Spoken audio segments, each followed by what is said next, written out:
আমরা কারণটা আসলে জানি না, তবে আমার কাছে মনে হয় বিশ্ববিদ্যালয় প্রশাসন যথাযথ আন্তরিকতার পরিচয় দেয়নি। তবে আমাদের ইন্টারনাল মিটিংগুলোতে ছাত্র সংগঠনগুলো প্রত্যেকে ডাকসু নির্বাচন হওয়ার ব্যাপারে ইতিবাচক মতামত দিয়েছে, কেউ এখন পর্যন্ত ইতিবাচক মতামত দেননি।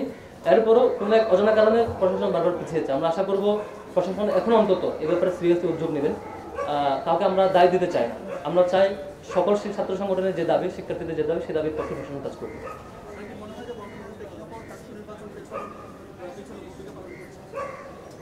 আমার মনে হয় বর্তমান প্রেক্ষাপট ডাকসু নির্বাচন পিছনের পিছনে গুরুত্বপূর্ণ ভূমিকা পালন করার কোনো প্রশ্নই আসে না, বরং বর্তমান প্রেক্ষাপট ডাকসু নির্বাচন দ্রুত হওয়ার জন্য আরো একটা গুরুত্বপূর্ণ উপাদান হয়ে কাজ করবে। কারণ ক্যাম্পাস অনিরাপদ বলেই ক্যাম্পাসের চারপাশের সামগ্রিক উদ্যোগগুলো নিশ্চিত হয় নাই বলে এই ধরনের ঘটনা ঘটছে। ডাকসু হলে এই সবগুলো বিষয় নিশ্চিত হওয়াটা অধিকতর সহজ।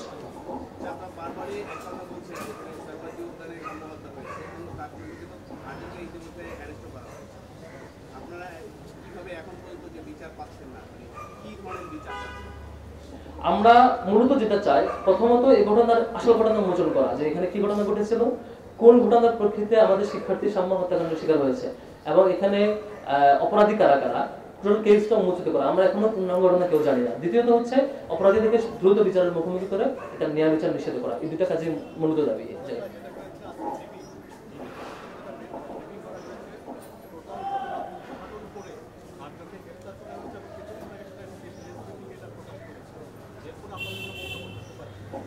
টোটাল ঘটনা এখানে এখনো ক্লিয়ার হয়নি, সেখানে এখনো ভাষা ভাষা ইনফরমেশন, পুরোপুরি ঘটনা প্রক্রিয়া, এটার কজ ইফেক্টটা উঠে আসা।